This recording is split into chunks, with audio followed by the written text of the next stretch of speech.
Incluso, por ejemplo, lo que en ocasiones yo también hago es, en ese sentido, cuando el estudiante me da una respuesta de un problema, es preguntarle, ¿por qué dices que ese es el resultado? Buscar que vaya argumentando, ¿no? Que se cuestione, pensar y trascender el lenguaje. En esa parte se refiere, o el documento, a que motivar al estudiante o enseñarle a que esas ecuaciones que aparecen significan algo, están describiendo algo de la naturaleza.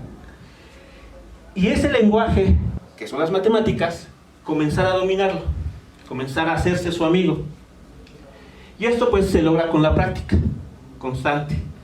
Entonces, eso es un segundo punto que enseñar. Entonces, a enseñar al estudiante a pensar y a que maneje ese lenguaje, en este caso de las matemáticas. También a plantearse objetivos. En un ejercicio, por ejemplo, el primer objetivo es, primero, entender el problema. ¿Qué información me está dando el sujeto que escribió este libro? Y luego plantearme, bueno, ¿qué de los conceptos que he estado revisando los voy a ocupar para resolver ese problema? Ya que entendí eso, siguiente objetivo, ¿cuáles de las ecuaciones voy a necesitar para resolver ese problema? ¿Ok? De esa manera, si nos planteamos objetivos, podemos alcanzar el producto final, que es resolver el problema. Pero esa forma de pensar o de analizar las cosas se puede extrapolar. Por ejemplo, siguiente objetivo es pasar mi materia de, no sé, química o física. ¿Qué necesito para lograr pasar esa materia? Tener que repasar cierto tema.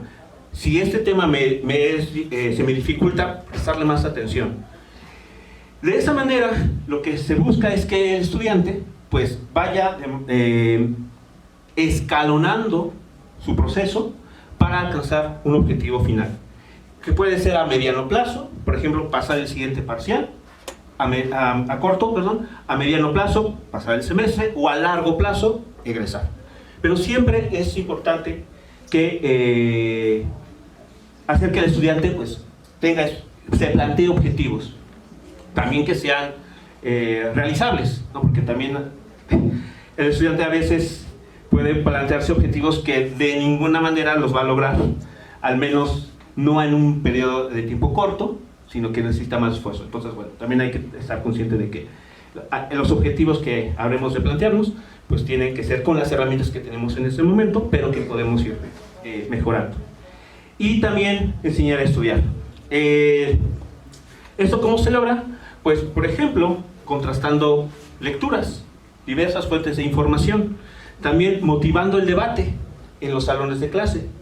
Que el estudiante o los estudiantes en los salones de clase comenten cuál es el resultado que obtienen, pero también por qué. ¿Por qué tú obtuviste este resultado? ¿Por qué obtuve este otro? Todo eso les va a ayudar a justamente irse adueñando del conocimiento, y es una forma en que pueden ayudarse a estudiar. ¿Cómo enseñar? Primero con el ejemplo. Si le estoy pidiendo a los estudiantes que se cuestionen, yo también tengo que cuestionarme. En cada concepto que yo quiera enseñar en la parte de física, cuestionarme si, por ejemplo, ese concepto, ¿qué significa? Si hay una mejor forma de podérselos explicar en el salón de clase, actualizándolos constantemente. Llega a suceder, que incluso aquí en la UPI me ha sucedido justamente, el que doy el mismo curso varias veces, entonces ya se ve como cómodo, ¿no? Pues ya me sé el temario, ya sé cuáles son los temas que les voy a dar a los estudiantes y demás. Sin embargo, durante todo este tiempo que he estado frente a grupos, me he percatado que cada grupo, así como cada individuo, es diferente. Entonces, aunque los temas yo les pueda dar el mismo contenido a distintos grupos, cada grupo tiene necesidades distintas. Entonces, la manera de actualizarnos, por ejemplo, pues puede ser buscando la mejor manera de explicar un concepto, tomando en cuenta cuál es la situación del grupo. Tal vez hay un grupo, lo que sigo, que lleva sus particularidades, puesto que un grupo a su vez está formado por individuos que aprenden de manera distinta, pero bueno. Puede ser que en grupo me sea más fácil enseñarle algún concepto porque es más dinámico, ¿no? Hace las cosas más rápido, entonces pues bueno, puedo avanzar más. Puede que otro grupo pues requiera un poco más de tiempo, entonces bueno, tengo que bajar un poco el nivel, la velocidad en que explico las cosas, para que este grupo se adueñe del conocimiento. La otra es mostrando la importancia de la física. Yo me dediqué justamente a la física porque considero que es una de las ciencias que es muy divertida cuando se empieza a entender lo que está pasando, y además es algo que es una ciencia, un área del conocimiento que se presenta de manera cotidiana. Desde que nos levantamos hasta que nos dormimos hay física. Hay termodinámica, hay mecánica, hay dinámica, hay óptica en prácticamente toda nuestra existencia, ¿no? Entonces, si se les enseña al estudiante cuál es la importancia de esos conceptos que está aprendiendo, eso lo puede motivar a profundizar más por su cuenta en esos conceptos.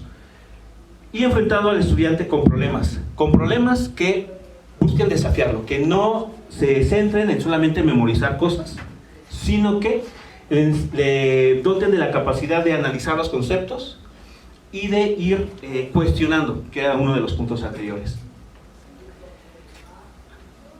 Ahora, para el estudiante, en el salón de clase, cuando entra a su curso de física, de lo que sea, mecánica, mecánica de fluidos, etc., ¿qué aprender? Primero, conocerse a sí mismo. El estudiante tiene que aprender a conocerse a sí mismo. Saber cuáles son sus habilidades, en qué es bueno y cuáles son sus áreas de oportunidad. Porque de esa manera va a dirigir mejor sus objetivos. Eso es algo muy importante que les va a ahorrar demasiado tiempo. ¿Por qué? Porque si conozco dónde tengo que mejorar, me voy a centrar en ello. Voy a prestarle más atención para mejorar esa área de oportunidad. Lo que mencionaba anteriormente, plantearse objetivos, ¿no? El docente es enseñarle o motivar al estudiante que se plantee objetivos, y el trabajo del estudiante es planteárselos, que pueden ser a mediano, corto o largo plazo. Pero el punto importante aquí es que siempre vaya en su razonamiento poniéndose pequeños peldaños realizables que puede ir alcanzando de manera paulatina. También aprender a aprender. Aquí no es un error de ortografía, es con toda la intención. Aquí aprender quiere decir que es atrapar. Y aquí el mensaje es adueñarse del conocimiento. Por ejemplo, sucede, me ha tocado en grupos que se les pide, a ver, ¿qué dice la segunda ley de Newton? Y la gran mayoría dice, F es igual a M por A. Ok, pero ¿eso qué significa? ¿Me recitaste? Pues la ecuación la leíste en todo caso, pero ¿qué significa? Entonces, en todo el día estamos aprendiendo cosas. Incluso para llegar aquí a la UPI si no la conocíamos, tuvimos que aprender cómo llegar y cómo salir. Pero adueñarnos del conocimiento es entender los pormenores de esa situación que se está presentando en el contexto de física, en este ejemplo que les mencionaba. Si me dicen, ¿qué dice la segunda ley de Newton? Y digo, F es igual a M por A, pues solamente estoy repitiendo algo que aprendí anteriormente, pero no estoy entendiendo el concepto. Entonces, ¿qué es lo que el estudiante tiene que aprender? O en otras palabras, adueñarse es el conocimiento de los conceptos que se les enseñan en física. ¿Qué otra cosa tiene que aprender? A cuestionarse. Muchas veces sucede frente a grupo que los cuestiono sobre algún hecho y la respuesta de algunos estudiantes es, no, pues es así porque usted lo dijo.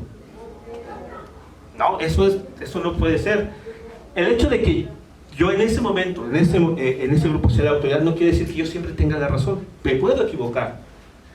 Entonces, el cuestionar el conocimiento es algo que el estudiante tiene que aprender. Y tan básico como, si estoy realizando algún problema, llega un resultado, decir, bueno, ¿este resultado tiene sentido con lo que el problema me estaba planteando? ¿Las unidades son las correctas? Toda esa parte es cuestionarse. Y eso, gradualmente, va a ayudarles a mejorar su razonamiento, a ser más analíticos. La segunda es manejar muy bien el lenguaje y plantear claramente preguntas. A eso nos referimos con el lenguaje matemático. Es decir, aprender que en física el lenguaje que se utiliza son las matemáticas. Entonces, pues sí, el lenguaje a perfeccionar es saber resolver sistemas de ecuaciones, pero no solamente eso, sino entender que en un problema de física en particular, pues hay dos partes. La parte conceptual, que tiene que ver con si los conceptos a manejar son fuerzas, si es velocidad, aceleración, y la segunda parte es la parte operativa, la parte matemática, hacer las cuentas, hacer los cálculos, resolver el problema en sí. Y también plantearse claramente las preguntas. Eso se refiere a que, y por ejemplo me ha tocado en clase nuevamente, hay estudiantes que tienen una duda genuina, hay un tema que no lo entendieron, algún dato por ahí que se les escapó, pero a la hora de hacer la pregunta, les falta la parte técnica, ¿no? Los conceptos técnicos, y entonces es difícil entender lo que ellos están preguntando. Entonces, a veces conviene, antes de plantear una pregunta, razonarla y decir, a ver, mi duda, ¿cuál es?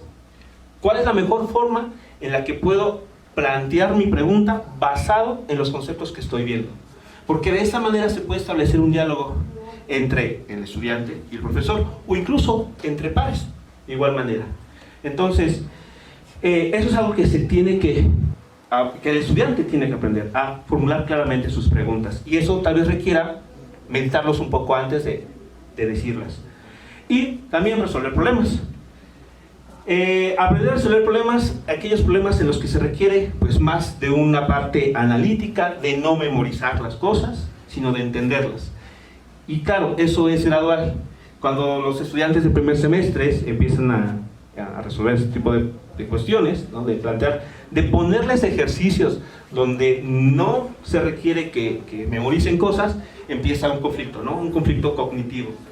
Pero bueno, ese proceso se tiene que ir realizando poco a poco, pero de manera constante. Entonces, el estudiante, hablando justamente de física, sí tiene que aprender a resolver problemas, pero esos problemas que confronten el conocimiento que tiene.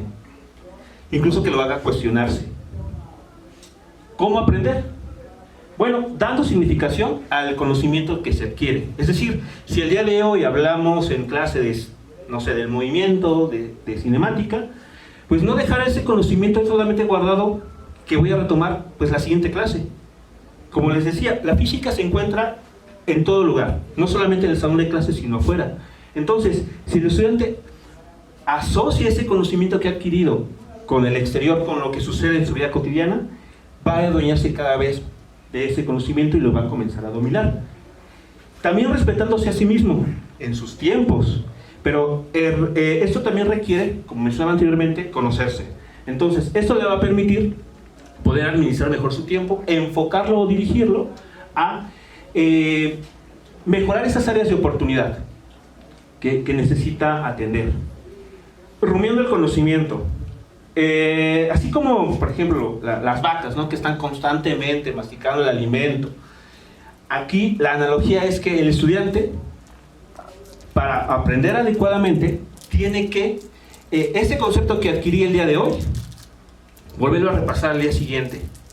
La siguiente semana aprendí un nuevo concepto. Bueno, ese conocimiento que adquirí, ¿cómo se relaciona con el concepto que vi hace 2 semanas? Estar en constante lectura, en constante entender de las ideas que se vieron en clases anteriores. Eso es lo que se refiere a rumiar el conocimiento. Lo que yo vea el día de hoy en clase no tiene por qué perderse, sino por el contrario, estarlo repasando. ¿Por qué? Porque puede ser que al avanzar en el curso, ese concepto que anteriormente se me hacía difícil de entender, ahora con estas nuevas herramientas que me están proporcionando, me es más fácil y lo puedo entender.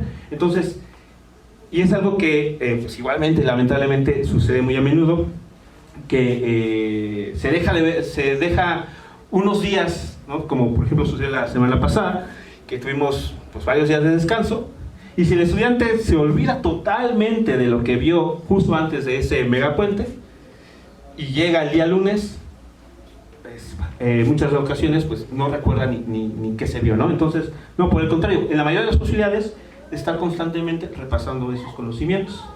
Y algo que pues, he mencionado anteriormente es cuestionarse permanentemente. Está siempre cuestionando la información que está recibiendo. ¿Ok? Y siempre contrastando con otra información. Todo esto es un proceso que lo que va a llevar es a tener lo siguiente. Primero, tener la intención de aprender algo. Luego, haz la acción.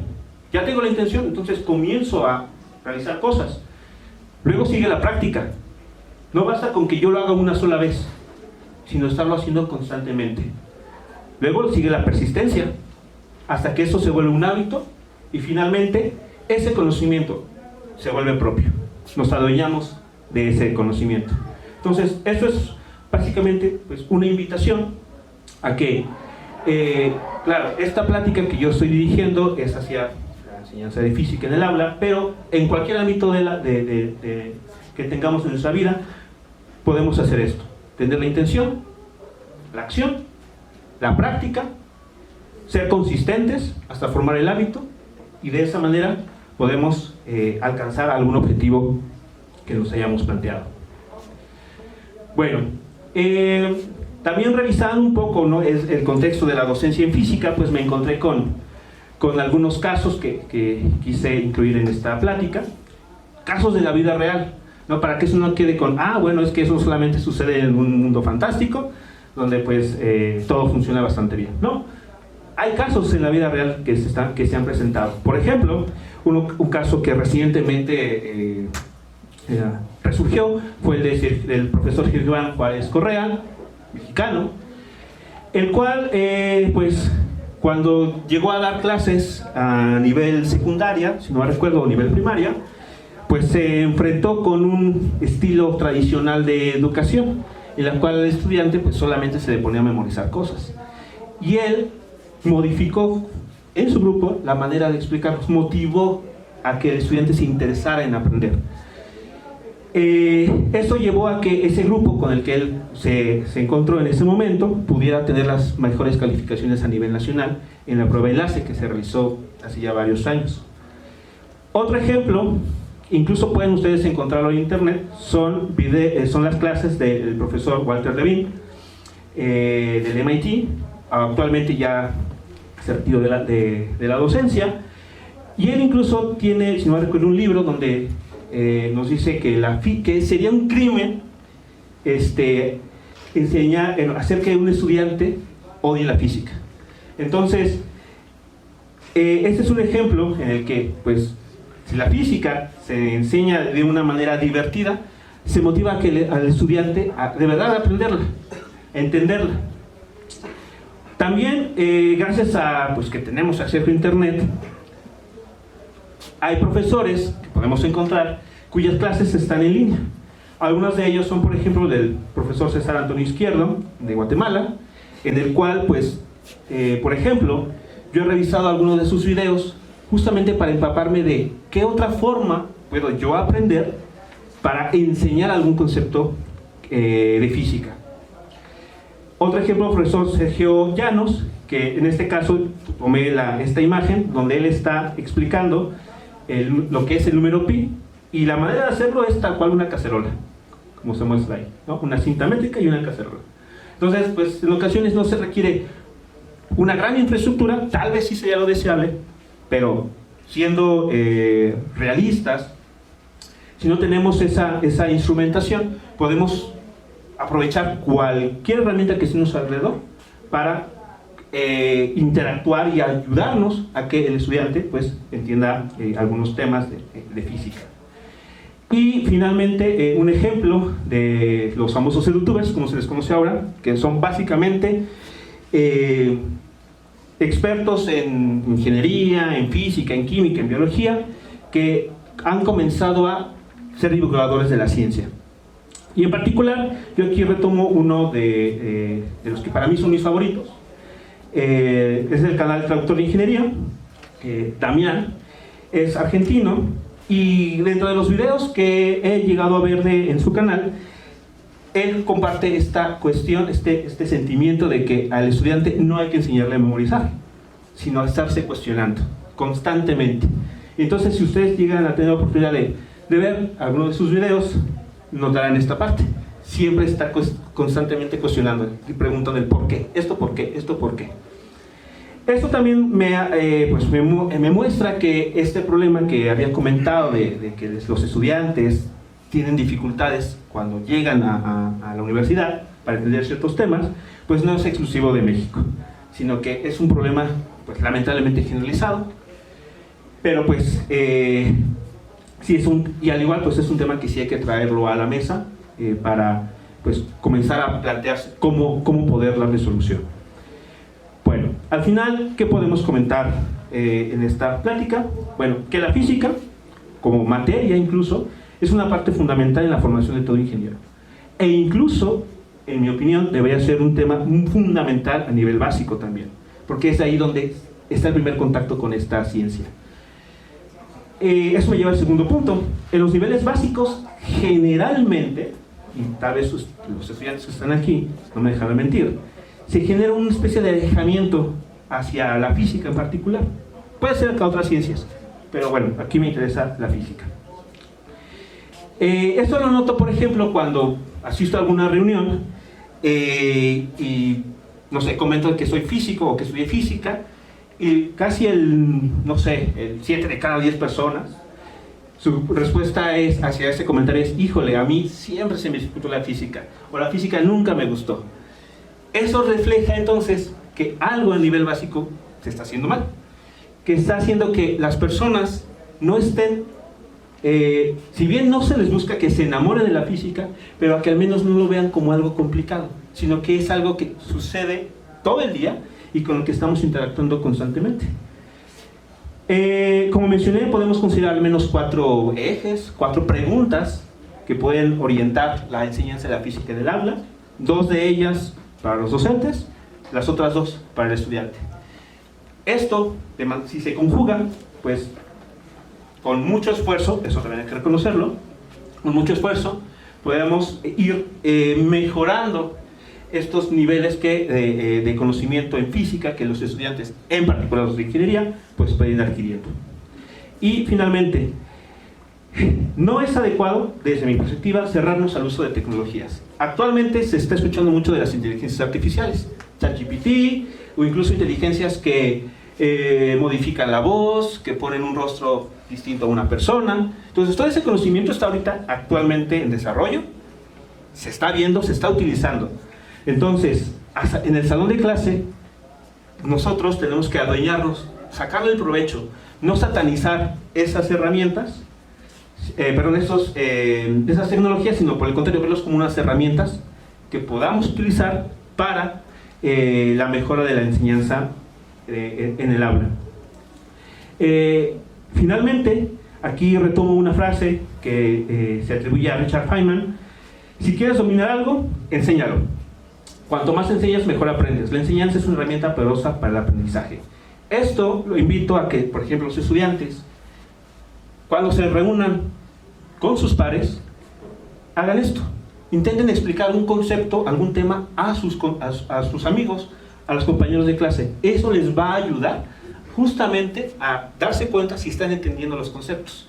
Si a la hora de explicar ustedes ven que hay algo que no les queda claro, entonces es un signo de alerta para dar un paso atrás y revisar los conceptos, revisar dónde puede que esté entendiendo mal las cosas.